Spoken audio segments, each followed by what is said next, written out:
تیسرا رستا کوئی فضا کے لیے خدا بھی اپنے علی کو کچھ اتنا چاہتا ہے، خدا بھی اپنے علی کو کچھ اتنا چاہتا ہے، ستارہ توڑ دیا عہد سیدہ کے لیے، ستارہ توڑ دیا عہد سیدہ کے لیے، اسی لیے تو ہے مولا کائنات علی، اسی لیے تو ہے مولا کائنات علی، ہے کائنات کی تخلیق فاطمہ کے لیے، ہے کائنات کی تخلیق فاطمہ کے لیے، بہار خلد کرے کیوں نہ اس مکان کا طواف، بہار خلد کرے کیوں نہ اس مکان کا طواف، جسے سجایا ہے زہرا نے کربلا کے لیے، جسے سجایا ہے زہرا نے کربلا کے لیے، پسر نہ دیتا جو زہرا کا اپنی قربانی، پسر نہ دیتا جو زہرا کا اپنی قربانی، تو کوئی راستہ جاتا نہیں منا کے لیے، تو کوئی راستہ جاتا نہیں منا کے لیے، کہو اعوذ باللہ من الشیطان اللعین الرجیم، بسم اللہ الرحمن الرحیم، الحمد للہ رب العالمین، والصلاة والسلام علی سیدنا ونبینا وشفیعنا وشفيع المذنبين بالقاسم محمد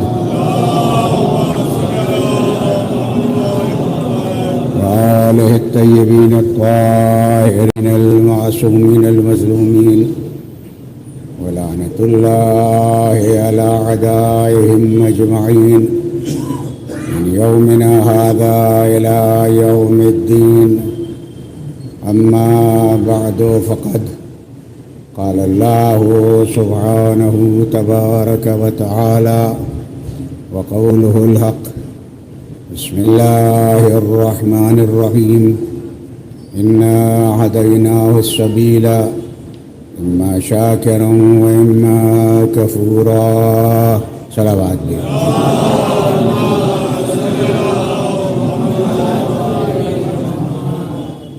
عزیزان گرامی، قرآن مجید کے سورہ دہر کی تیسری آیت، جس میں ارشاد رب العزت ہو رہا ہے کہ ہم نے انسان کے لیے ہدایت کا انتظام کر دیا، اب اسے اختیار ہے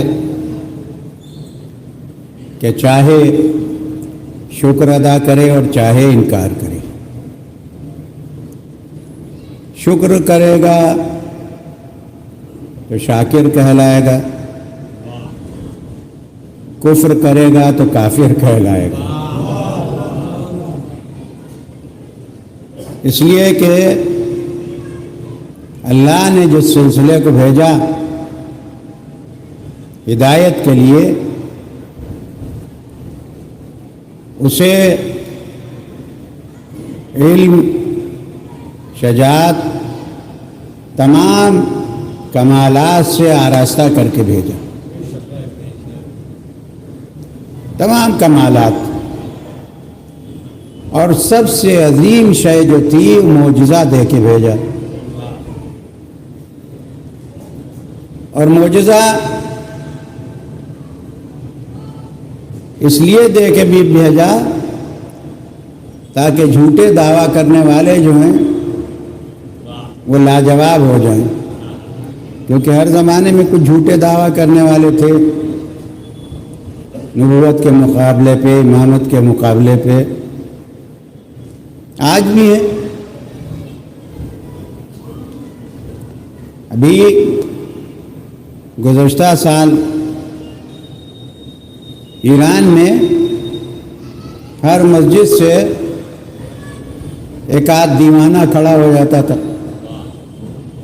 اور کہتا تھا کہ میں امام ہوں، بعد میں اریسٹ ہو جاتا تھا، وہ گرفتار کر لیا جاتا تھا، اس لیے کہ یہ ایک سازش ہے، ایک سازش ہے امام زمانہ کے سلسلے میں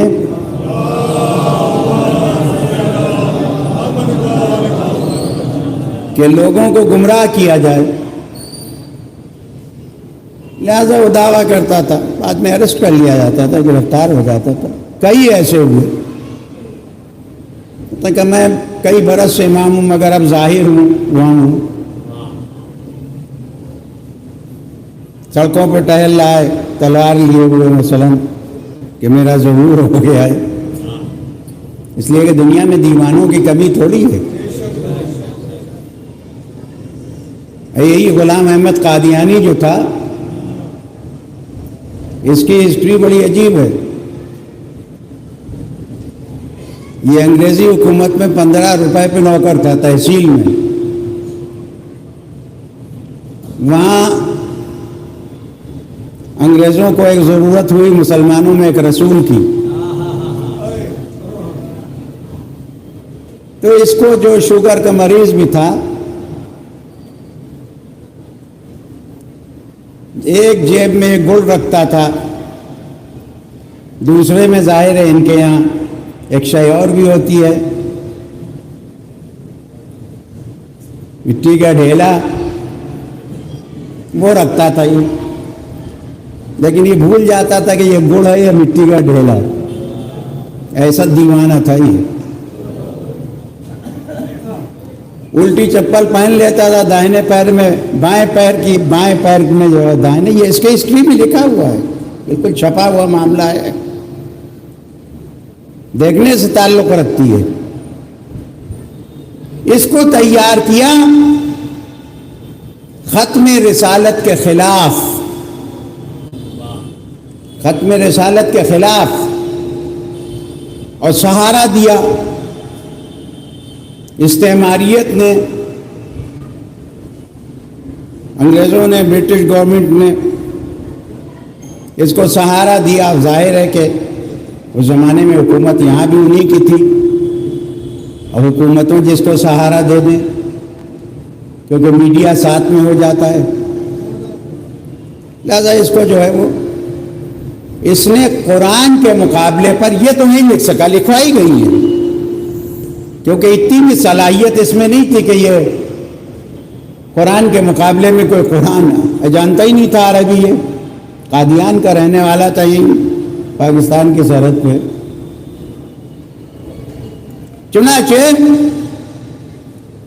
5 جلدوں میں اس کا قرآن تیار کیا گیا، جس کی 3 جلدیں چھپی.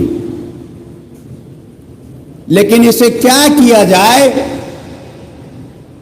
کہ باطل کے لیے چونکہ شیطان تبلیغ کرتا ہے، لہذا اس کے ماننے والے بہت جلدی بہت سے ہو جاتے ہیں،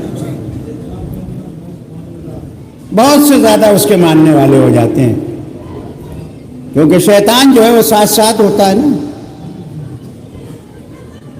لہذا اس کے ماننے والے دنیا میں بھر میں پھیل گئے، اور مسلمانوں نے اس کے کفر کا اعلان کیا. بے شک وہ کافر ہے، اس لیے کہ جو ختم نبوت کا نہ قائل ہو وہ دائرہ اسلام سے خارج ہے.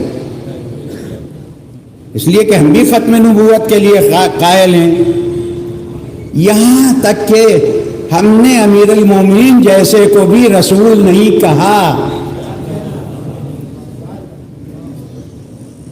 امیر المومنین جیسی شخصیت، حضرت علی جیسی شخصیت کو بھی رسول نہیں کہا ہے، اس لیے کہ رسول بس اتنے ہی ہے جس نے خدا نے بھیجے. اور یہ اس لیے نہیں کہا کہ انہوں نے خود نہیں کہا، نہ دعویٰ کیا، اور پھر انہوں نے ختم رسالت کا اعلان کیا ہے. ورنہ کمالات تمام چیزیں تو ایسی تھیں کہ اس کے اعتبار سے لوگ انہیں رسول بھی مان سکتے تھے. اب کسی نے خدا بھی مان لیا ہے،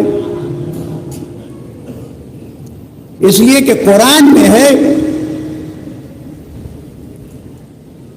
کہ جناب ابراہیم نے جو دلیل دی تھی وہ یہی تو دی تھی. نمرود سے کہا تھا کہ اگر تو خدا ہے تو میرا خدا جو ہے وہ مشرق سے نکالتا ہے سورج، مغرب میں ڈوبتا ہے. تو اگر خدا ہے تو مغرب سے نکال دے. یہ ناممکن تھا اس کے لیے. لیکن اب اگر کسی کے اشارے پر سورج واپس آ جائے تو اگر اس نے سجدہ نہ کیا ہوتا تو ہم میں سے بھی ہو سکتا تھا بہت سے لوگ. اس لیے کہ قرآن نے جو علامہ بتائی وہ تو یہی ہے، ایک صلوات ہوئی جو محمد وآلہ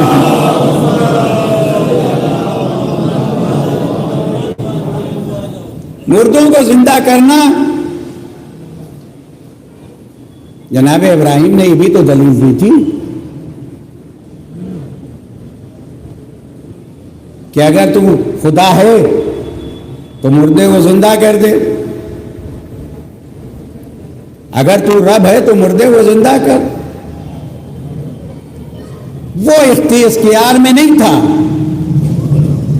اس نے ایک قیدی کو بلایا، جس کو آزاد کرنا تھا اسے قتل کر دیا، جسے قتل کرنا تھا اسے آزاد کر دیا.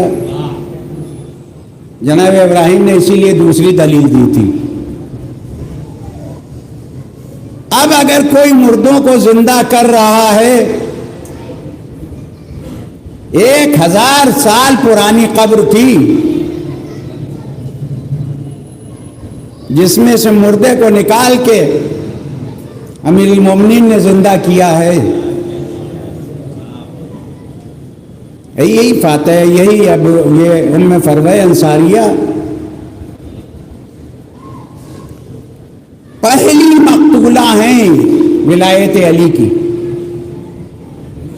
تھوڑی سی آواز کم کر دی جائے تو اچھا ہے. یہ سیٹی جو آ رہی ہے بار بار یہ ذرا ذہن کو مقدر کرتی ہے، اس لیے کہ ہمارا ذہن جو ہے وہ ان کے برابر تو ہے نہیں. کیا کہا جائے ان کو جنہوں نے ان کے ذہن پر شک کیا؟ ایک صلوات جو ہے محمد وآلہ محمد۔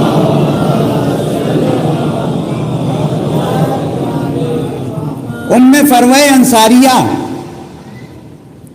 پہلے دور میں جب بیعت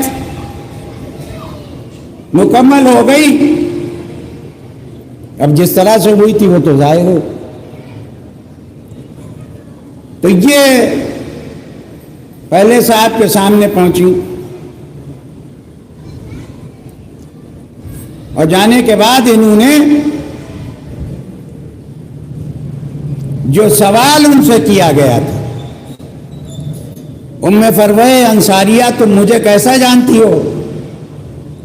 کہ لوگوں نے تمہیں منتخب کر لیا ہے، جب تک تم لوگوں کے مطلب کے رہو گے تب تک تو ٹھیک ہے، ورنہ تمہیں برطرف کر دیں گے۔ کہ علی کو کیسا جانتی ہو؟ کہ ان کو تو خدا نے منتخب کیا ہے۔ فضائل پڑھنا شروع کر دیے۔ سوال و جواب بڑا طولانی ہے، ادھر سے سوال ادھر سے جواب، آسان نہیں ہے۔ اسلام میں خواتین کا بڑا مرتبہ ہے، اور انہوں نے بہت زیادہ جو ہے وہ مختلف مواقع پر حکومتوں کو للکارا ہے۔ چنانچہ فضائل پڑھ رہی تھی، کہا اچھا اگر تم رسول اللہ کے خلیفہ ہو تو اتنا بتاؤ کہ 7 آسمانوں کے نام کیا ہیں؟ لاجواب ہو گئے۔ کہا یہ تو خالق کے علاوہ کوئی نہیں جانتا ہے۔ کہا نہیں، امام علم کا خزانہ ہوتا ہے، خالق نے اسے دیا ہے علم۔ میں بعض وقت علی کی خدمت میں حاضر ہوتی ہوں اور ان سے بعض چیزیں جو ہے وہ حاصل کر لیتی ہوں، میں تمہیں نام بتائے دیتی ہوں۔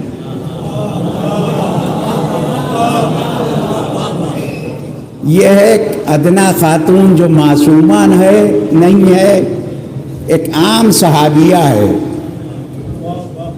مگر متوسل ہے علی سے۔ چنانچہ فضائل بہت تفصیل کے ساتھ ہے، نام بتا دیے 7 آسمانوں کے۔ کہا تمہیں کس نے بتایا؟ کہا یہ میرے مولا نے مجھے بتائے۔ اور فضائل پڑھنا شروع کیا، ایک مرتبہ بھائی کہا یہ مرتد ہو گئی ہے، اس لیے کہ فوراً فتویٰ دے دیا جاتا ہے نا، اس لیے کہ فتاویٰ تو ظاہر ہے فوراً ہی ہے۔ آج بھی عزاداری کے خلاف آپ دیکھیے دیوبند سے کتنے فتوے نکلنے لگتے ہیں، محرم آتا ہے فتوے نکلنا شروع ہو جاتے ہیں۔ مفتی صاحبان جو ہے وہ سعودی سے، آج تو غضب ہو گیا، ایک ویڈیو آیا ہے میرے پاس، واقعی میرا جھنجھال ہے جی۔ ایک سعودی مولوی نے جو ایک کالج کا پروفیسر بھی ہے، بڑی اچھی اس کی استعداد ہے وہاں کے اعتبار سے، وہ کہہ رہا ہے کہ اس میں کیا حرج ہے کہ اگر قبر رسول کو کھودا جائے اور جنازہ نکال کے مسجد سے منتقل کر دیا جائے، تاکہ یہ صنم جو مسجد میں ہے، اور فرمایا آپ نے یہ ہیں مسلمان اور اپنے کو توحید والا کہہ رہے ہیں، تاکہ مکمل طریقے سے توحید کا جو ہم تبلیغ کرتے ہیں وہ توحید کی تبلیغ ہو جائے اور کوئی ایسا فتنہ نہ ہونے پائے۔ مگر ہم کیا کریں، مسلمانوں سے مجبور ہیں، وہ شور مچائیں گے۔ جب ملاحظہ فرمائیں ان کی جرأتیں، ان کی حیثیتیں تو دیکھیے۔ اے رسول اللہ کا تو نہیں جنازہ تم منتقل کر پاؤ گے، مگر کوئی آئے گا تو کسی اور کو منتقل ضرور کر دے گا۔ صلوات بھیج محمد وآلہ محمد۔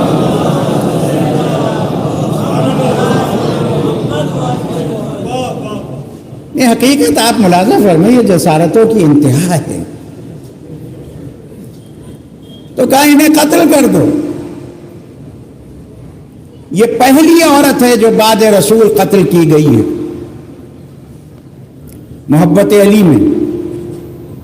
امیر المومنین اس وقت باہر گئے تھے اپنے زمینوں کی دیکھ بھال کے لیے، اس لیے کہ یہ کوئی کنگال تھوڑی تھے امیر المومنین، کوئی یہ نہ سمجھے کہ یہ نادار ہیں، نہیں، ظاہری اعتبار سے بھی رئیس تھے، وہ جو فقیر تھے اور بعد میں رئیس بن گئے،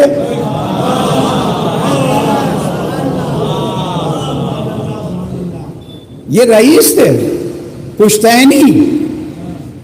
اے جناب ہاشم، معلوم ہو آنے والے حج میں جتنے لوگ ہیں وہ کفار کے دور میں جو حج تھا وہ بڑا مجمع ہوتا تھا، اس میں سب کو جو ہے کھانا کھلا رہے ہیں، پانی کا انتظام کر رہے ہیں، کیونکہ اس وقت جو ہے بنی جہرم نے جو ہے پوری تفصیل ہے، بنی جہرم نے جو ہے وہ چشمہ زمزم کو جن میں پتھر ڈال دیے تھے جب گئے تھے واپس مکے سے، ایک مدت تک کہ زمزم جو ہے مخفی رہا، وہ تو جناب عبد المطلب نے پھر اسے پھر سے دوبارہ تو بڑے بڑے چمڑے کے حوض بنواتے تھے اور اس میں جو ہے وہ پانی بھرتے تھے، اور تمام تو کوئی کنگال آدمی کھلائے گا ہی، جناب عبد المطلب، جناب ابو طالب، ایک کعبے کی کنجی کی ان کے پاس تھی، رئیس قریش تھے یہ۔ آج ایک انجمن کا رئیس صدر تو بنایا نہیں، کوئی کنگال نہیں جاتا ہے بھئی، یہ لکھنؤ کا تجربہ بتا رہا ہوں میں۔ اسٹیج پہ محفل کی صدارت کے لیے کسی نادار کو سڑک سے لا کے تو لایا نہیں جاتا ہے، جو بیچارہ غریب ہو، مسکین ہو۔ چہ جائے کہ اتنا بڑا مسئلہ، کعبے کے کلید بردار، قریش کے سردار، اور تاریخ لکھ رہی کہ اپنے بچے بانٹ دیے تھے۔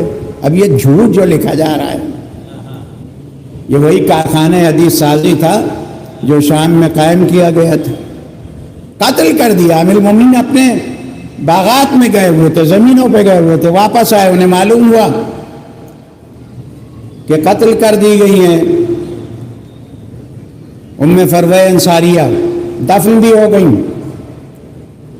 قبرستان میں پہنچے، دیکھا 4 پرندے، ہر ایک کی چونچ میں انار کا دانہ، اور وہ قبر میں سوراخ ہے، اس سے وہ اس دانے کو ڈال رہی۔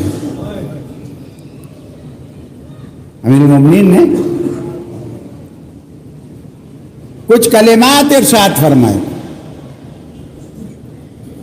قبر شگافتہ ہوئی، امیر المومنین قبرستان سے جا رہے ہیں کہ ام فروہ انصاریہ پیچھے سے کلمہ امیر المومنین پڑھتی ہوئی ساتھ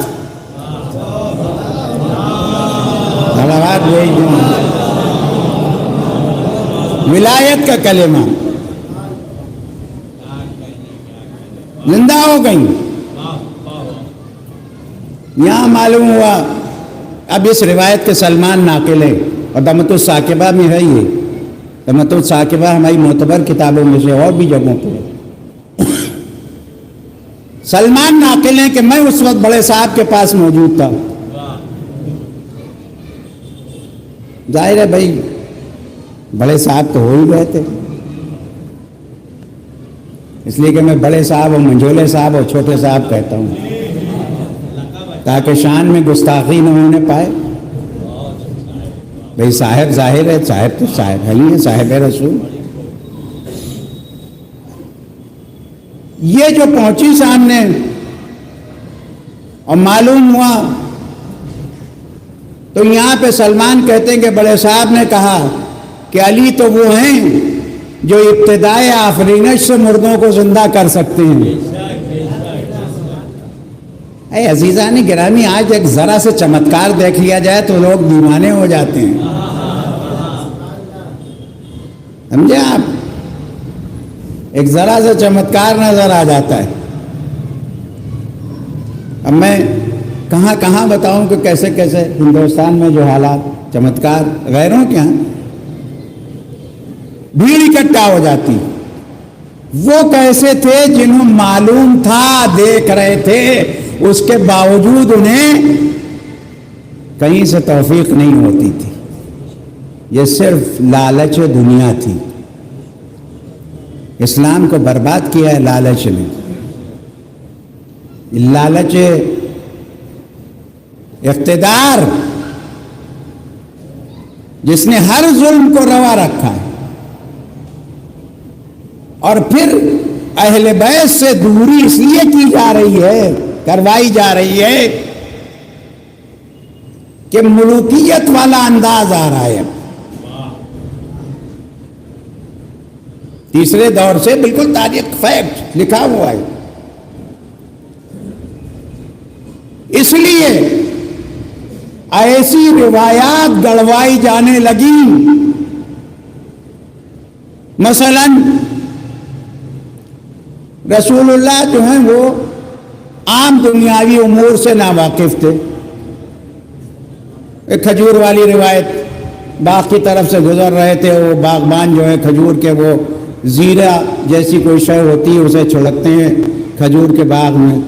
پیغمبر نے اس سال منع کر دیا انہیں کہ نہ چھڑکو، یہ وہ کھجوریں ہو گئیں خراب۔ اب یہ صحیح کتابوں میں لکھا ہے،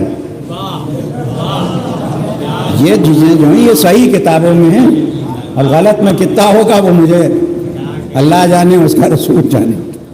جو صحیح کتابیں ہیں مسلمانوں کی، اس میں لکھا ہوا ہے کہ اللہ کے رسول نے منع کر دیا، کھجوریں خراب ہو گئی۔ پھر ادھر سے گزرے، دیکھا کھجوریں خراب، کہا یہ کیا ہوا؟ کہا بھائی آپ نے منع کیا تھا، ہم نے زیرہ نہیں چھڑکا تھا۔ وہ کسی قسم کا پاؤڈر ہوتا ہے زیرہ جیسے، ہم نے نہیں چھڑکا تھا اسے، لہذا کھجوریں جو ہیں وہ خراب ہو گئیں۔ تو ارشاد فرمایا کہ میں دنیاوی امور میں واقف نہیں ہوں، تم زیادہ واقف ہو۔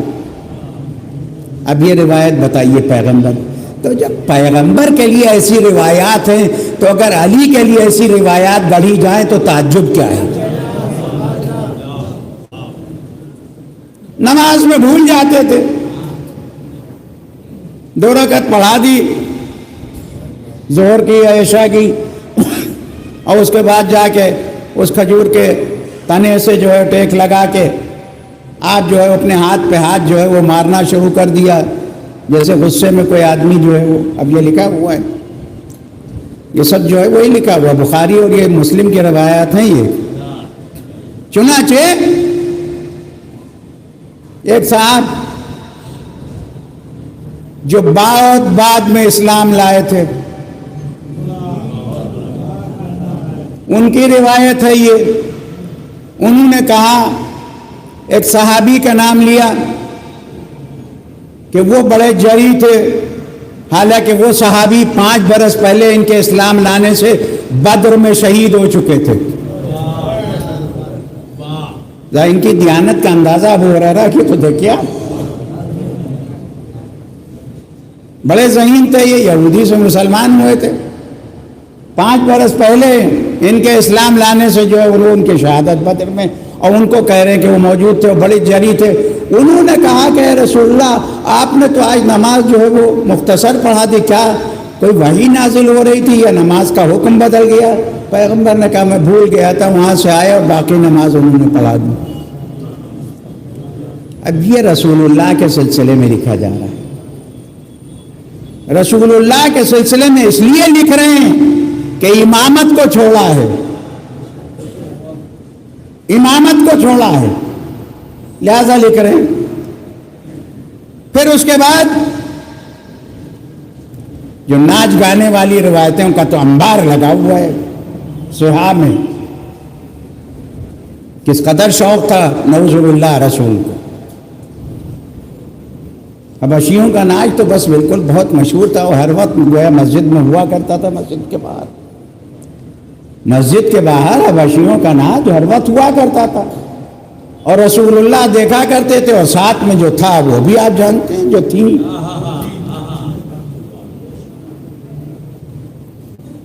جو ساتھ میں تھی ان کو بھی آپ جانتے ہیں۔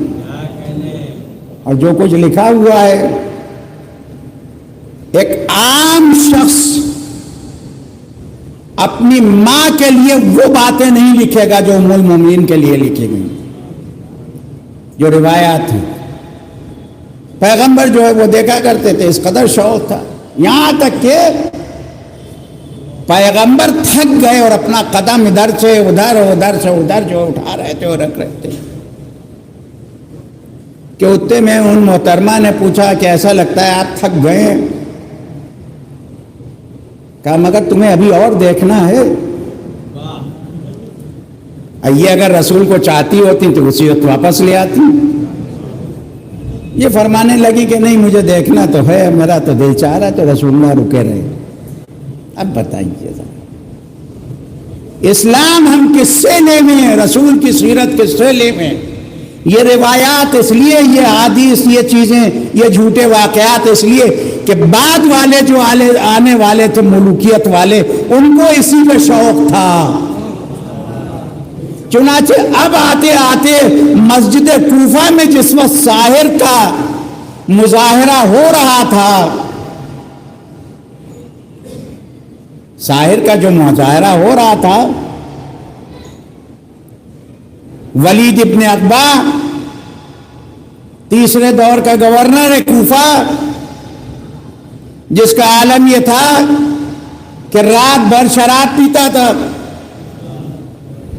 اور صبح کو نشے میں, شراب کا حوض تھا اس کے گھر میں, شراب کا حوض تھا. اور اس میں ایک اس کے ساتھ ایک کرسچین تھا جو مخفی طریقے سے کرسچین تھا, وہ مسلمان بن, بڑا شاعر بھی تھا, وہ بڑا مشہور واقعہ ہے. رات بھر دونوں شراب پیتے تھے شراب کے حوض میں, اور صبح کو جا کے نماز پڑھا رہے ہیں. ایک دن صبح کی نماز اس نے 4 رکعت پڑھا دی, اور جب 4 رکعت اس نے پڑھا دی تو گھوم کے پیچھے کا اور پڑھاؤں. مجھے تعجب تو ان نمازیوں پہ ہوتا ہے جو پیچھے پڑھ رہے تھے. آج ذرا سے امام صاحب بھول جائیں تو پیچھے سے آوازیں آنے لگتی ہیں, اور وہاں قہر و غلبہ اتنا تھا, اور پڑھاؤں. اور مدینے سے, اور پھر اس کے بعد انہیں شراب کی قے جب ہوئی مصلی پہ مسجد میں, اور پھر جو ڈیلیگیشن مدینے گیا, مگر اس ڈیلیگیشن کا حشر کیا کیا گیا بجائے اس کے کہ اس کی شکایت پہ عمل کیا جائے. اور فرمایا آپ نے یہ ہوا تھا اسلام کا مسئلہ, اور اسی لیے اہل بیت رسول کے دروازے سے لوگوں کو دور کیا جا رہا تھا, لیکن اس کے باوجود تعلیمات اہل بیت پہنچتی رہی, اور جو سچے اصحاب تھے. اس لیے کہ آج کی رات شب جمعہ دعائے کمیل کی رات ہے. جناب کمیل ابن زیاد نخعی, ان کے لیے لکھا ہے کہ یہ یمن میں پیدا ہوئے.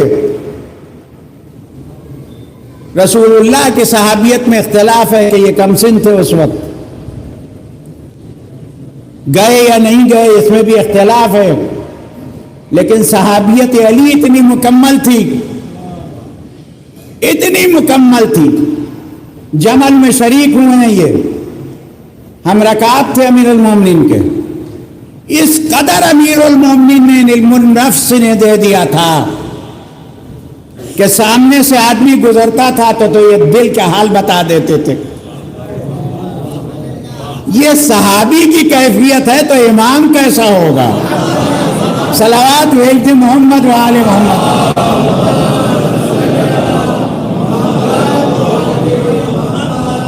یہ اس مکتب کے شاگرد ہیں.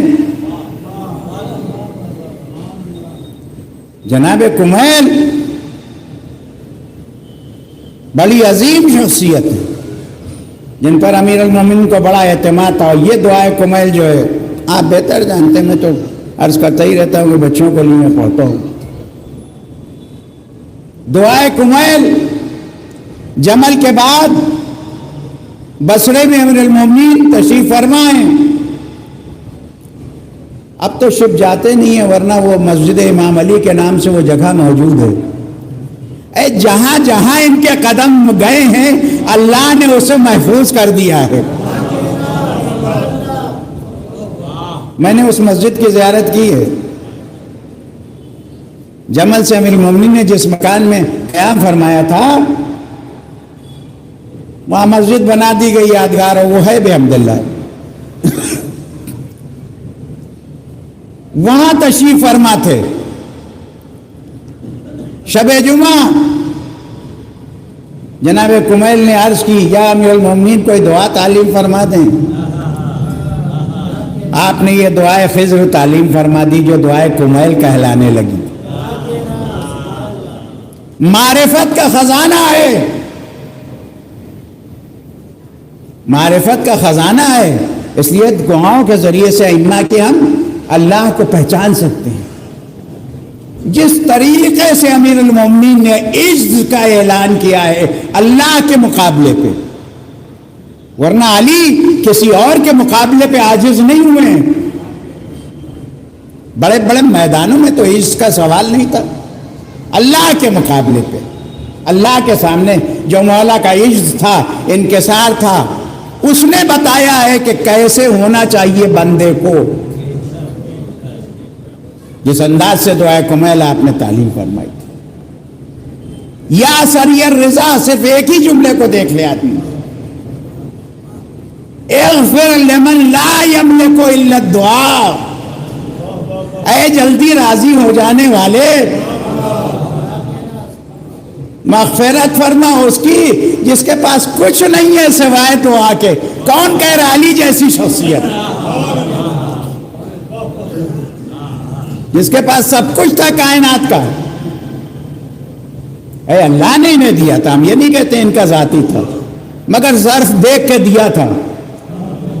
اور ایک بات اور میں پڑھتا ہوں، عطا میں نہیں دیا تھا، جزا میں دیا تھا، اس لیے کہ عطا میں ہم کو بھی مطالبے کا حق ہے۔ تبرک تقسیم ہوتا ہے، ہم کہہ سکتے ہیں کہ ہمیں بھی دے دیجئے، دو دے دیجئے۔ عطا میں مطالبے کا حق ہوتا ہے، کسی کو دو ملے کہ ہمیں بھی دو، تبرک دے دیجئے، حق ہے ہمیں، لیکن جزا میں حق نہیں ہے۔ مزدور آپ لے کے آئے، 8 گھنٹے اس نے کام کیا، شام کو آپ اجرت دینے لگے، ہم نے کہا ہمیں بھی عطا دے دیجئے، کہا آپ کو کیوں دے، اس نے کام کیا ہے۔ تو جزا اور عطا میں فرق ہوتا ہے، اسی لیے تو سورہ دہر میں جزا کا لفظ ہے، عطا کا نہیں ہے۔ صلوات بھیج محمد و آل محمد۔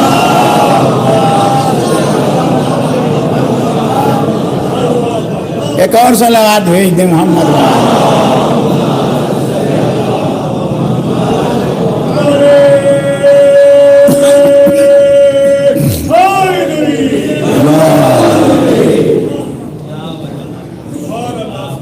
بیت کو جو کچھ بھی ملا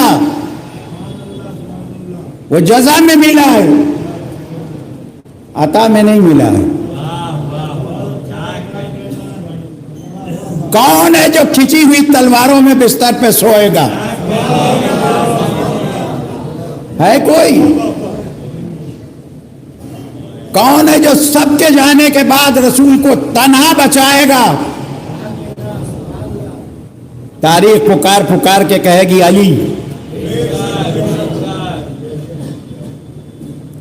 کون ہے جو رسول اللہ کو دشمنوں سے بچا کے لائے گا؟ تاریخ پکار کہے گی علی۔ بدر سے لے کے خیبر و خندق اور جتنی جنگیں ہوئی اس میں کس کی تلوار نے اسلام کو فتح دلائی؟ تاریخ کے صفحات سے، صفحہ شجاعت سے اگر نام علی ہٹا لیجئے تو پھر کوئی شجاعت والا ملے گا نہیں۔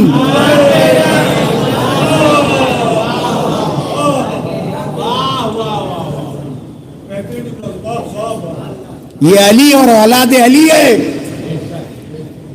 ابھی آپ سن رہے تھے جناب عباس کے سلسلے میں، اس لیے کہ یہ حضرات شعراء رخ دیتے ہیں خطبہ کو، یہ اپنے اشعار کے ذریعے سے رخ دے دیتے ہیں، ان کے بڑے مرتبے ہیں۔ اب ان کے لیے فتوے کوئی نہ پوچھے، ورنہ پھر بات بہت دور تک چلی جائے گی، انیس و دبیر تک چلی جائے گی، کیونکہ ان کو تخیل کے لیے اختیار ہے، مدح میں تو تخیل کے لیے جو ہے اختیار ہے. ان سے یہ نہیں پوچھا جا سکتا کہ یہ تاریخ میں یہ کہاں ہے،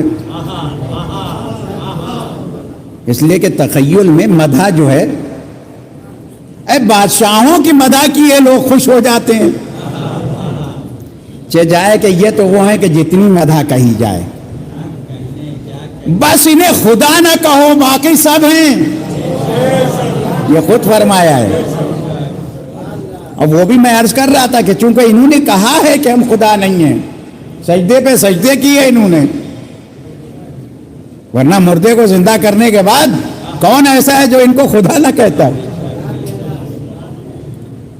لیکن انہوں نے جو ہے وہ سجدے کیے ہیں، انہوں نے دعاؤں میں عشق کا اللہ کے سامنے اخراج جو ہے اعلان کیا ہے. بعض لوگ اسی میں لگے ہوئے ہیں، یہ دعائے کمیل میں جو گناہوں کے لیے اللہم اغفر لی الذنوب التی تحبس الدعاء، اللہم اغفر لی الذنوب التی تنزل البلا، اس کے معنی نعوذ باللہ ان سے گناہ سرزد ہوتے تھے. نعوذ باللہ، نعوذ باللہ. گئے ڈاکٹر صاحب کے پاس دکھانے کے لیے، انہوں نے نسخہ لکھا اور اس کے بعد پرہیز بتایا کہ دیکھیے یہ چیز آپ نہ کھائیے گا اس دوا کے ساتھ، اس دوا کے ساتھ، اور اس کے ساتھ دوا بھی ہم جو دے رہے ہیں آپ دونوں ملائیں گے تب تو ٹھیک ہے. سب بتا رہے تھے فلاں چیز نہ کھائیے. ڈاکٹر صاحب اس کے معنی آپ بیمار ہیں؟ تو جھڑک کے کہے گا میں بیمار نہیں ہوں، تم ذہنی طور سے بیمار ہو. یہ ہم کو طریقہ نسخہ بتا رہے ہیں کہ اللہ سے کیوں کر عجز و انکسار کیا جائے، یہ ہمیں بندگی بتا رہے ہیں. اس لیے انہوں نے اس انداز سے دعا میں کلمات جاری فرمائے، ورنہ ان کے یہاں ہو گناہ. یہ تو 14 اللہ کی طرف کے معصوم ہیں جنہوں نے اپنے کو خود اس خانوادے میں گناہ جو ہے معصوم بنایا، ان سے تو گناہ سرزد ہوا نہیں ہے. جناب عباس، جناب زینب، جناب علی اکبر. میدان کربلا کی رجز دیکھ لی جائے. رجز اس لیے ہوتی ہے کہ سامنے والے کو نفسیاتی طور سے جو کمی ہے اس میں وہ نفسیاتی طور سے اسے جو ہے اتنا پست کر دیا جائے کہ اس کے اعصاب خود بخود جو ہے پست ہو جائیں. یہ ہے رجز کا فن. کسی رجز میں دکھا دیجئے بدر سے لے کے کربلا تک کہ اس خاندان کی پر آنے مقابلے پہ آنے والے کسی شخص کے لیے کسی بھی پستی کا رجز میں اظہار کیا ہو مد مقابل میں، کسی بھی ذرہ برابر بھی آپ کو رجز موجود ہے. رجز خود ایک فن ہے، خاص طور سے مرثیے میں. اسی لیے تو مرثیہ جو ہے بڑی عظیم ہے، اس لیے کہ اس میں رجز، تلوار کی تعریف، گھوڑے کی تعریف، اور میں اکثر و بیشتر میں تو بہت زیادہ جو ہے وہ نہیں واقفیت میری ہے، لیکن جو لوگ مرثیے کے فن سے واقف ہیں وہ خطابت بھی بڑی عمدہ کرتے ہیں. جنگ پڑھنا آسان نہیں ہے. مرثیہ سکھاتا ہے جنگ کیسے پڑھی جائے، مرثیہ سکھاتا ہے جنگ کیسے پڑھی جائے. تو ان میں سے ایک بھی ایسا نہیں ہے جن سے کسی بھی نے کہا ہو. عمر ابن عبد ود نے یہی تو کہا تھا کہ تمہارے بابا سے اور میرے باپ سے جو ہے وہ دوستی تھی. جھڑک کے کہا اسلام و کفر میں دوستی نہیں ہوتی ہے. ایک صلوات بھیج دیں محمد و آل محمد. واپس چلے جاؤ. اور وہاں جو ہے وہ اس کی شجاعت کا قصیدہ پڑھ رہے تھے کہ یہ جو تھا وہ 1000 آدمیوں نے گھیر لیا تھا ڈاکوؤں نے، اور اس کے ہاتھ سے جو ہے وہ ڈھال گر گئی تھی تو اس نے اونٹنی کے بچے کو اٹھا لیا تھا. آج کی آرمی میں اگر کوئی دشمن کے سلسلے میں ایسی باتیں کہے تو باغی قرار پکڑ کے جیل سے بھیجا جائے گا، اس لیے کہ دشمن کی تعریف جو ہے، کہا تم فوجیوں کو پس کر رہے ہو، وہاں قصیدے پڑھے جا رہے تھے، ادھر جھڑک کے کہا کہ نہیں دوستی نہیں ہوتی، کہا اچھا واپس چلے جاؤ، یہ بھی نہیں ہے، تم میرے سن کے برابر نہیں ہو۔ ارے یہ سن و سال کا مسئلہ شجاعت علی میں اٹھانا ہی نہیں چاہیے، علم علی میں اٹھانا ہی نہیں چاہیے، بلکہ امامت میں نہیں اٹھانا چاہیے۔ یہ گہوارے میں ہوتے ہیں، لوح محفوظ کا مطالعہ کرتے ہیں، کسی اور نے نہیں، ابن حجر نے لکھا، ابن حجر مکی صواعق محرقہ، جس نے چاہنے والوں کے لیے کو جلانے کے لیے والی کتاب لکھی، اس میں موجود ہے صواعق محرقہ میں کہ امام حسن کم سن تھے مگر لوح محفوظ کا مطالعہ کرتے تھے جھولے سے۔ جھولے میں کون ہوگا؟ اور پھر وہ امامت کی نشو و نما، اس لیے کہ عام بچے پیغمبر کے لیے، عام بچے جتنے ایک ہفتے میں بڑے ہوتے ہیں پیغمبر ایک دن میں، جتنے ایک مہینے میں نشو و نما ایک عام بچوں کی ہوتی ہے پیغمبر ایک سال میں، لکھا ہوا ہے تاریخ میں، اور یہی سلسلہ امامت میں ہے۔ لہٰذا یہاں بچپنے اور جوانی اور بڑھاپے کا مسئلہ ہی نہیں ہے، یہاں تو یہ لوح محفوظ میں ہے۔ ایک کمسن تھے، گہوارے میں تھے، امام تقی جواد،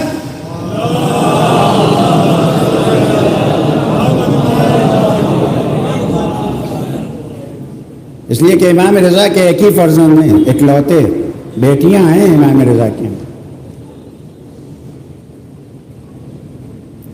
امام رضا کی ہیں بیٹیاں ہیں، بیٹا کوئی نہیں ہے۔ 44 برس کی عمر میں امام رضا کے یہاں امام تقی جواد کی ولادت ہوئی، اس لیے کہ بعض صحابیوں کو بھی شک ہونے لگا تھا، اس لیے کہ سب ایک جیسے تھوڑی ہوتے ہیں کہ اب نسل امامت جو ہے کیسے چلی گئی، پوچھتے تھے یہ اپنا رسول اللہ آپ کے بعد کون ہوگا، بڑے اطمینان سے امام رضا جواب دیتے تھے، اطمینان رکھو اللہ مجھے فرزند دے گا۔ اکلوتے فرزند ہیں امام تقی جواد۔ اور یہ میں اس لیے پڑھ رہا ہوں کہ مجھے کسی بارگاہ سے کوئی مخالفت نہیں ہے، جو بھی جس نام پہ ہو، لیکن یہ نہ کہا جائے کہ امام رضا کے فرزند جو ہیں وہ یہاں مدفون ہیں، پنجاب میں، سمانہ میں۔ اس کے لیے ایک غلط تاریخ جو ہے وہ جن کو نہیں معلومات تھے انہوں نے جو ہے پیش کر دی۔ بارگاہ مقدس ہے، منسوب ہے، کوئی یقیناً بزرگوار تشریف لائے ہوں گے، میں انکار نہیں کرتا ہوں، مگر امام رضا ایک اکلوتے فرزند ہیں۔ امام رضا کے یہاں جناب تقی جواد یہ گہوارے میں تھے، امام رضا حج میں ہیں، کچھ دن آپ کو قیام کرنا ہے۔ ابھی ایک چاہنے والا جو نابینا تھا وہ آتا ہے، مولا سے کہتا ہے کیا امام تقی جواد کے لیے کوئی خط دیں گے آپ؟ یہ گہوارے میں ہیں، ابھی یہ خط کیسے پڑھیں گے؟ تو جب نہیں جواب آئے کیا تم نے قرآن نہیں پڑھا ہے؟ جہاں عیسیٰ گہوارے میں تھے وہ کہہ رہے تھے آتانی الکتاب، مجھے کتاب دی ہے، اور یہ تو فخر عیسیٰ ہیں۔ چنانچہ نابینا صحابی خط لیے ہوئے آیا، اجازت چاہی، جھولے کے پاس پہنچا، اور پہنچنے کے بعد وہ خط دیا، غلام کو خط دیا، غلام نے لفافے کو چاک کیا، امام کو خط دیا، امام ابھی گہوارے میں، ایک مرتبہ آپ نے وہ خط پڑھنا شروع کر دیا، اور پھر گہوارے سے آواز دی کہ تو نابینا ہے؟ کہاں مولا آپ کو تو معلوم ہے۔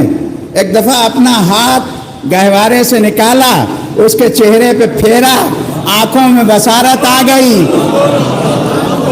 صلوات بھیج دیں محمد والے. یہ ان کی یہاں کے مسائل ہیں.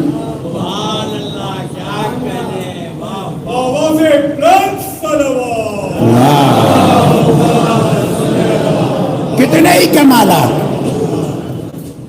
اس لیے معرفت میں ضروری ہے کہ یہ سب چیزیں پڑھی جائیں، کیونکہ آج کل معرفت امام زمانہ کے بڑے بڑے پروگرام ہوتے ہیں. بے شک ہم ایسے ہو جائیں، ہم ایسے ہو جائیں، ہم ایسے ہو جائیں، مگر یہ بھی تو پڑھا کیجئے کہ لان بھی پڑھیں.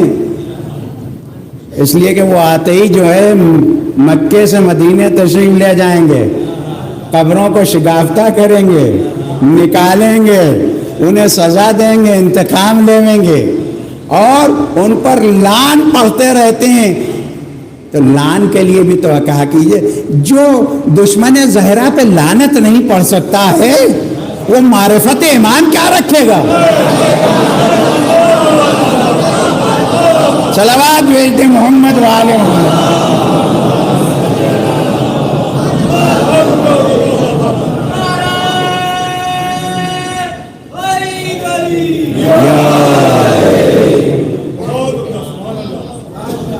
جو دشمن زہرا کے لیے نرم گوشہ رکھتا ہے، اس لیے کہ آج کل بڑی لمبی سازش چل رہی ہے. جو لاہور سے زہر آ رہا ہے،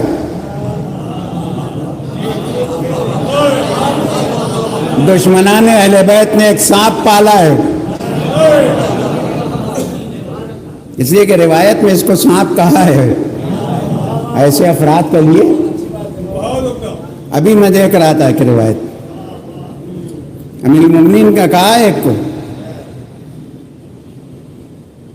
اور بظاہر نہج البلاغہ میں کہیں ہے وہ، اگر میرا ذہن خطا نہ کر رہا ہو. ابھی میں دیکھ رہا تھا لیکن ذہن تھوڑا سا ادھر ادھر ہو جاتا ہے. جو زہرا کے دشمنوں کی تعریف کر رہے ہیں، ان حکومتوں کی تعریف کی جا رہی ہے، اس نظام کی تعریف کی جا رہی ہے جس نظام میں نام علی رکھنے پہ قتل کر دیا جاتا تھا. اسے بڑا کامیاب نظام. اور فالوور جو ہیں وہ کہہ رہے ہیں صاحب بڑی تبلیغ کر رہے ہیں، بڑا وہ کر رہے ہیں، بڑا وہ کر رہے ہیں. فالوور ہوتے جا رہے ہیں، آستینیں چڑھا لیتے ہیں بعض لوگ. ٹھیک ہے، کوئی حرج نہیں ہے، جتنے فالوور ہو جائیں. اس لیے کہ ظاہر ہے کہ ان سے انتقام بھی تو کبھی لیا جائے گا.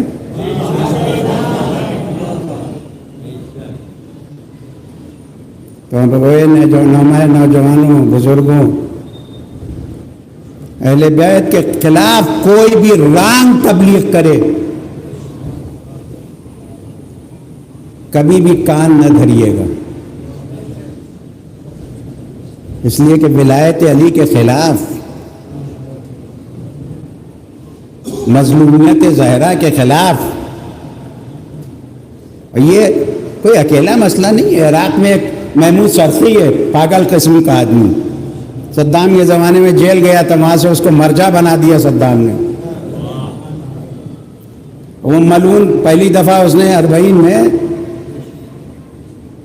جب صدام کے بعد پہلی 40 ہوئی، وہ مشرف تھا، اس نے ایک خیمہ لگایا تھا، کہہ رہا تھا ظہور ہو گیا ہے، میں ان کی طرف سے بیعت لے رہا ہوں. اسے اریسٹ کیا فوراً. تویرج میں اس کا مرکز ہے، اس کے فالوور بھی بہت ہیں. یہ کربلا میں آ جاتے تھے ہر جمعے کو، اور وہاں باب قبلہ پہ پہلے ایک کشتی بڑی سی لگی تھی. ابھی ادھر نئی تعمیر جو ہوئی اور بڑھایا گیا ہے، وہ حصہ وہ سلسلہ ہٹا ہے، دوسری جگہ اسے رکھا جائے گا. وہاں پہ اس کے فالوور جمع ہوتے تھے، ہنگامہ کرتے تھے، حرم پہ قبضہ کرنے کی کوشش کرتے تھے. بڑا قتل عام کیا ان ملعونوں نے. اور اس کی دریدہ دہنی کا عالم یہ ہے کہ وہ امام حسن عسکری کی ایک بیٹی کے لیے قائل ہے، امام زمانہ کی بہن. اور اس میں کے بعد جو جملے وہ کہتا ہے میں دہراؤں گا نہیں، اپنا جو رشتہ بتانے لگتا ہے. ایسا دیوانہ ہے وہ. پکڑے گئے، معلوم ہے فنڈنگ ہو رہی تھی سعودیہ سے. گرفتار کر کے جیل بھیجا گیا. اس کے فالوورز مسجد سہلا میں آ جاتے تھے شب چہارشنبہ, وہاں ادھم مچاتے تھے. الحمدللہ آپ جو ہے وہ اب امان ہو گیا ہے. ایک مدت تک بڑے فالوورز ہیں اس کے کافی. بصرے میں ایک یمانی ہے, سمجھے آپ, نہ جانے اس کے کیا کیا جو ہے وہ قیامت ہے نظریات, ان سے برابر تکرار ہوتی ہے. وہاں کے حالات بڑے عجیب ہیں, ہر جگہ ایسے افراد موجود ہیں. لبنان میں ایک صاحب تھے, مر گئے, حق زہرا انہوں نے اتنا انکار کیا کہ وہ تو کہتے تھے دروازہ جلا ہی نہیں, وہ کہتے تھے دروازے تھے ہی نہیں مدینے. 2500 غلطیاں کی ہیں, یہاں تک کہ عصمت زہرا کے منکر تھے وہ. اور کچھ فالوورز ان کے بھی ہیں, اس لیے کہ شیطان ظاہر ہے ان کے ساتھ. بغداد میں ایک صاحب تھے, وہ اشہد ان علی ولی اللہ کو حرام کہتے تھے, اور آج بھی ان کی نسل کا پیش نماز جو ہے وہ اشہد ان علی ولی اللہ نہیں کہتا ہے. تو ایسے جو ہیں وہ ہر جگہ ہیں, اور کچھ فالوورز بھی ہو جاتے ہیں ان کے. اس لیے کہ اکیلے تھوڑی جائیں گے جہنم میں, اجتماعی شکل میں جائیں گے. صلوات بھیج دیں محمد وآل محمد.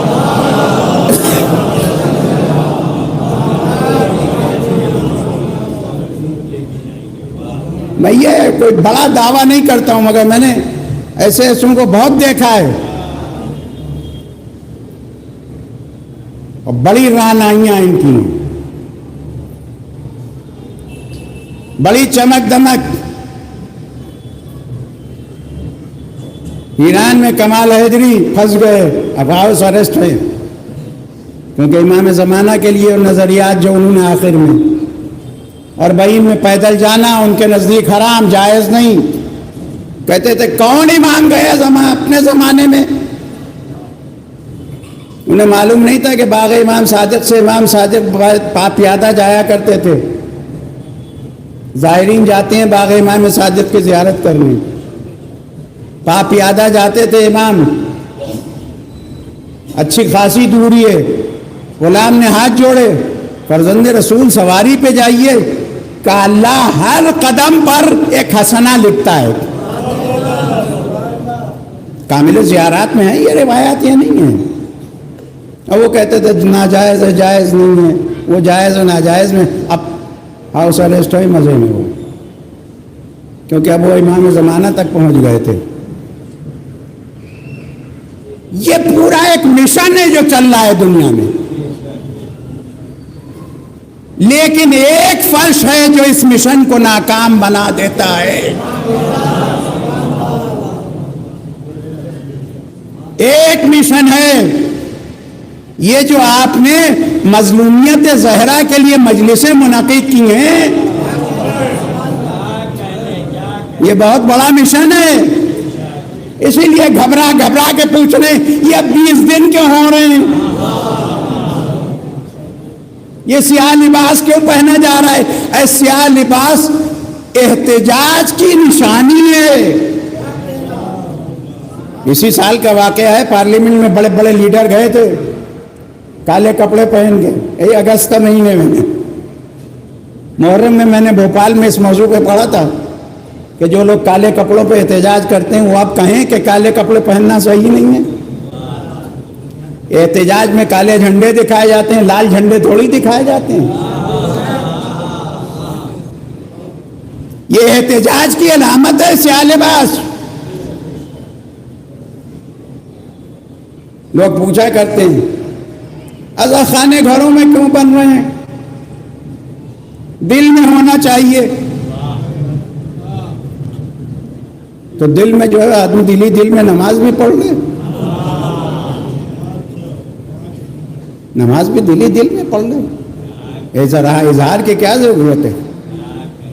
اے برکت کے لیے انسان اپنے گھر میں عزا خانہ بناتا ہے تاکہ برکتیں اس پر آتی رہیں, رحمتیں آتی رہیں, بلاؤں سے بچا رہے.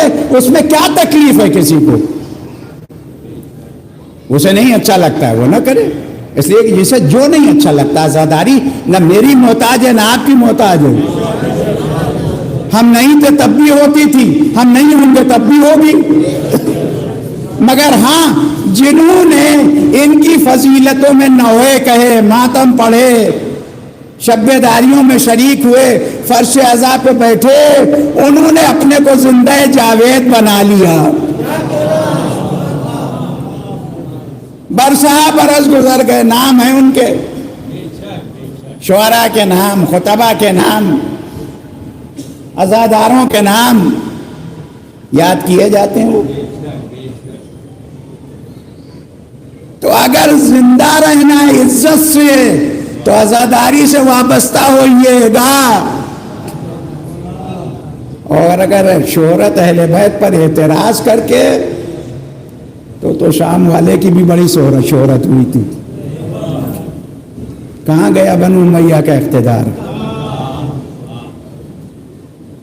30,000 بنو امیہ کو بنو عباس نے قبروں سے بھی نکالا ہے، زندہ بھی تھے، ہڈیاں تک کے جلائی ہیں، کسی کی قبر ہے وہ نہیں، وہ جو ایک نقلی قبر قبرستان میں سیریا میں بنائی ہے اس میں ہے کچھ نہیں۔ 30,000 جب انقلاب آیا ہے بنو عباس کا، اور پھر جب بنو عباس نے ظلم کیا تو ان کا بھی یہی ہے شروع ہوا۔ جو اہل بیت کا مخالف ہوا، اس لیے کہ پیغمبر نے حدیث پڑھی تھی، مثل اہل بیتی کمثل سفینۃ نوح من رکب نجا ومن تخلف عنها فغرق ہوا وہوا۔ ماہ شعبان میں صلوات شعبانیہ میں ہے، پڑھتے ہیں مومنین۔ میرے اہل بیت کی مثال سفینہ نوح جیسی ہے،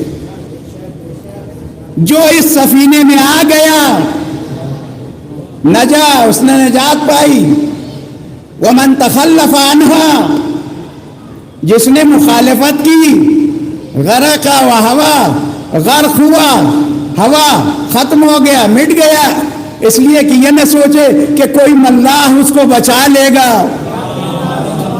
پیغمبر نے فرما دیا ہوا ختم ہو گیا۔ کتنی حدیثیں ہیں اس سلسلے کی، عزیزان گرامی،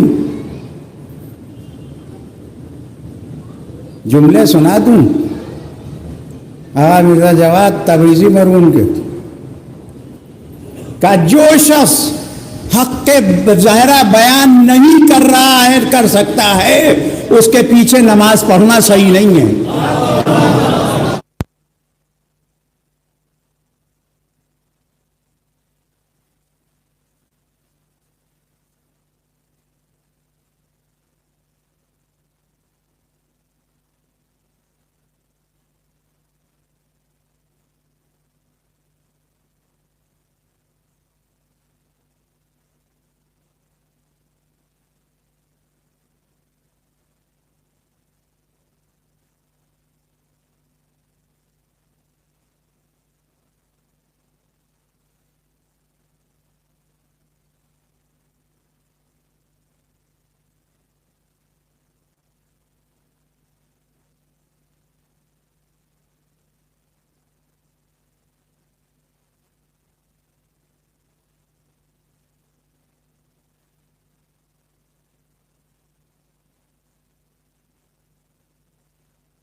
کے لیے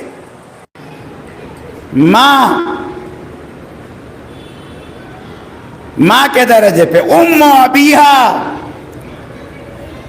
اپنے باپ کی ماں رسول اللہ نے کہا. وہ محبت دی اس لیے کہ رسول 6 برس کی سن میں ماں کی شفقت سے محروم ہو گئے تھے. اس بیٹی نے وہ شفقت دی رسول اللہ کو کہ پیغمبر نے فرمایا فاطمہ ام ابیہا ہے. لیکن عزیزو، امت نے ان کے ساتھ کیا سلوک کیا؟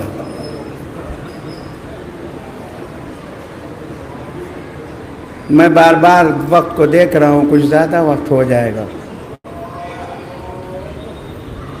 کیا سلوک کیا ہے امت نے؟ رسول اللہ کی اس بے کلوٹی بیٹی کے ساتھ امت نے کیا سلوک کیا؟ ذرا تصور شرط ہے. امام حسن نے ایک مرتبہ شام کے حاکم معاویہ ابن ابی سفیان کے پاس تشریف لے گئے. یہ مغیرہ ابن شعبہ بڑا ملعون تھا، بیٹھا ہوا تھا. آپ نے بہت سے کلمات فرمائے، اس کے بعد ارشاد فرمایا مغیرہ مجھے یاد ہے کہ تم نے میرے ماں کے تازیانہ لگایا تھا. بھول نہیں پائے ہیں بچے، یہ بچپنے میں چھوٹے چھوٹے تھے امام حسن. کہا مجھے یاد ہے، مجھے یاد ہے کہ تم نے تازیانہ لگایا تھا. بھول نہ پائے. سوچئے تصور شرط بچوں کی کیا کیفیت ہوگی جب سیدہ پہ تازیانے لگ رہے ہوں گے، جب قنفذ تلوار کے خود سے حملہ کر رہا ہوگا، جب خود قنفذ کا آقا جو ہے وہ حکم دے رہا ہوگا، اور خود اس نے جس وقت وہ جسارت کی ہوگی جس کے بعد جناب محسن شہید ہو گئے.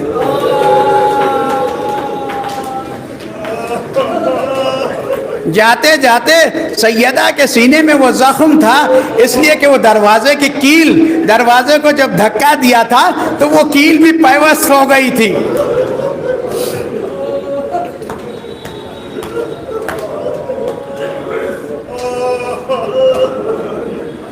چھوٹے چھوٹے بچوں کی کیا کیفیت ہو رہی ہوگی جب وہ دیکھ رہے ہوں گے کہ ماں پہ ضربت لگائی، ضرب پہ ضرب لگائی جا رہی ہے، باپ کے گلے میں رسی باندھی جا رہی ہے.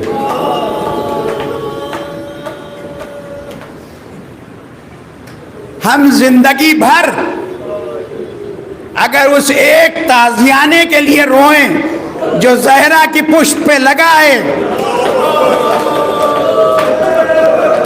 اس لیے کہ اگر اس وقت وہ تازیانہ نہ لگایا ہوتا تو کربلا میں زینب کے تازیانے نہ لگتے.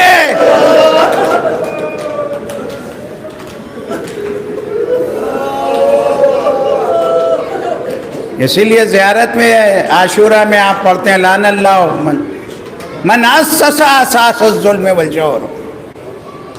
بنیاد ظلم رکھی زہرا کے گھر میں، اس کے بعد تو پھر اس خانوادے پہ ظلم ہوتا ہی چلا گیا. یہاں تک کہ بیوی جو ہیں وہ بستر پہ ہیں، آخری دن آ گیا، وصیتیں کی، مولا مسجد میں تشریف لے گئے.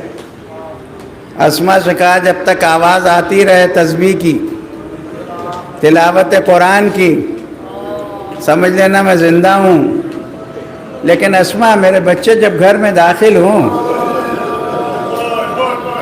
اس روایت کو پڑھنے میں ایسا لگتا ہے کہ سیدہ نے یہ انتظام کیا تھا کہ اپنے بچوں کو، چھوٹے چھوٹے بچوں کو بنو ہاشم کے گھروں میں بھیج دیا تھا،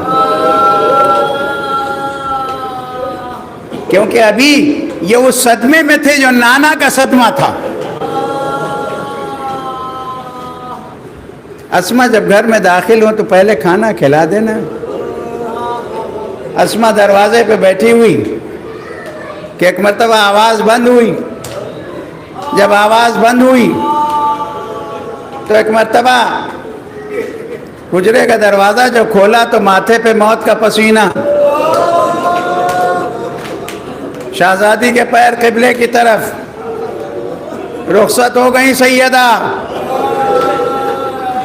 محسن دنیا سے جا چکے تھے۔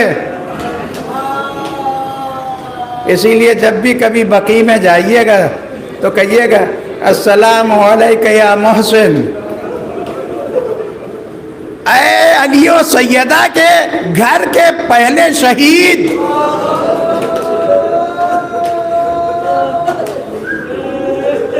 ظالموں نے 4 اماموں کی قبروں کو بھی 100 سال ہونے والے ہیں جنت البقیع کے انہدام کے۔ اسما نے دروازہ بند کیا، تھوڑی دیر میں زہرا کی اولاد گھر میں داخل ہوئی، حسنین آگے آگے، بہت کم سن ہیں بچے، زینب اور چھوٹی ہیں، ام کلثوم اور چھوٹی ہیں۔ ایک مرتبہ کہا بچوں دسترخوان بچھاؤں، تڑپ کے کہا اسما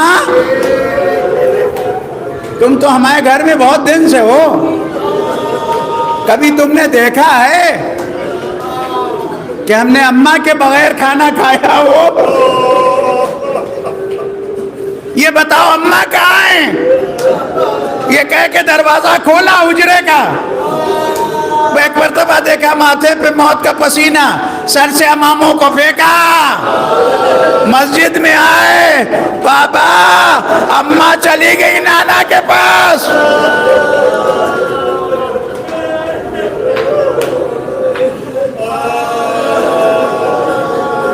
مولا علی جیسا صابر سیدہ کی شہادت کی خبر برداشت نہ کر سکا، زمین پہ غش آ گیا، غش سے پھاقا ہوا، اٹھے، گھر میں آئے، غسل و کفن کا سامان کیا، اس لیے کہ معصوم کو معصوم ہی غسل دے گا۔ علی غسل دے رہے ہیں، اس لیے کہ سیدہ نے وصیت کی تھی۔ غسل دیتے دیتے ایک مرتبہ ایک چیخ بلند ہوئی، جب غسل دے کے باہر آئے تو چند خاص صحابی جو اس وقت موجود تھے ان میں سے ایک نے پوچھا کہ یا علی کبھی آپ کو اس طرح گریہ کرتے نہیں دیکھا، یہ آواز جو آپ کی بلند ہوئی؟ کہ میں نے جو دیکھا ہے وہ عجیب ہے، میں نے دیکھا کہ پسلیاں ٹوٹی ہوئی، بازو پہ نیل، آنکھوں کے نیچے نیل۔ سیدہ نے زندگی میں مجھ سے نہ کہا کہ پسلیاں ٹوٹ گئی۔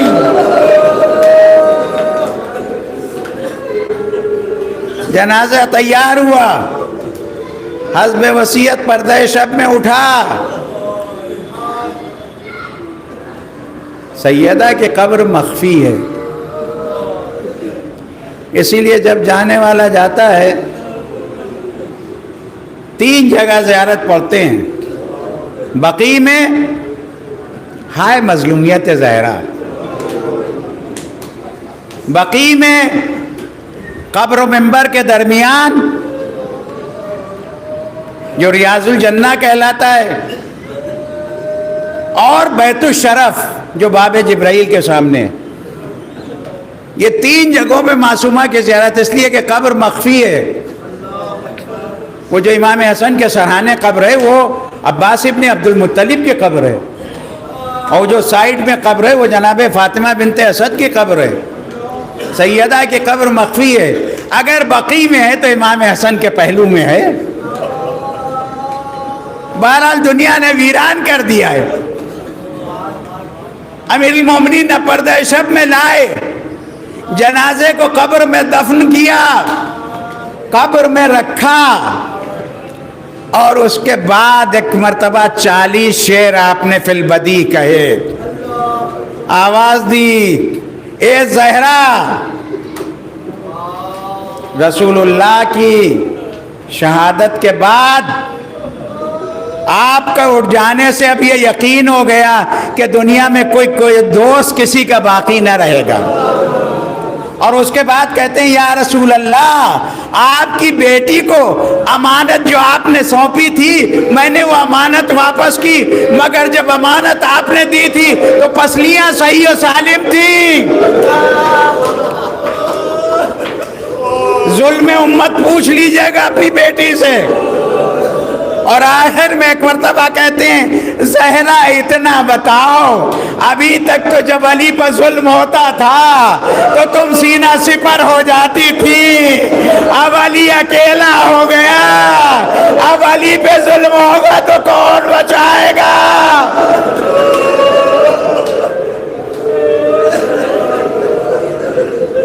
مرثیہ پڑھ رہے تھے کہ کسی نے آ کے کہا مولا جلدی گھر چلیے، زینب و کلثوم بے چین ہو رہی ہیں۔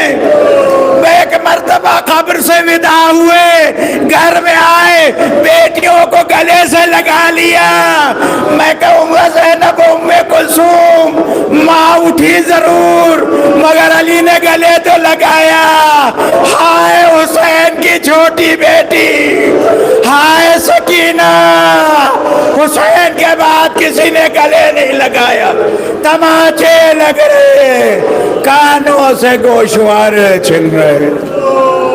وَسَيَعْلَمُ الَّذِينَ ظَلَمُوا أَيَّ مُنْقَلَبٍ رَبَّنَا تَقَبَّلْ مِنَّا إِنَّكَ أَنْتَ السَّمِيعُ الْعَلِيمُ بِرَحْمَتِكَ يَا أَرْحَمَ الراحمين۔ پروردگار تجھے واسطہ ہے مظلومیت زہرا کا، عزاداروں کی حفاظت فرما۔ دنیا میں جہاں جہاں نام زہرا لیا جا رہا ہے عزاداری ہو رہی، پروردگار زہرا اس کا اجر دیں گی۔ اور یہ سلسلہ جس طریقے سے مومنین نے قائم کیا، پروردگار بانیان مجالس، شرکائے مجالس، خدمت گزاران مجالس، ان سب کی حفاظت فرما، ان کے حوائج کو برلا۔ پروردگار جو حاجتیں رکھتے ہوں بحق زہرا اس حاجت کو پورا فرماتے۔ سب سے بڑی حاجت ہماری جو عظیم ہے وہ امام کے ظہور میں، وارث زہرا کے ظہور میں تعجیل فرما، اور ہمیں وہ منظر دکھا دے کہ قاتلوں سے کیوں کر انتقام لیں گے۔ پروردگار تجھے واسطہ محمد و آل محمد کا ہمارے گناہوں کو معاف فرما،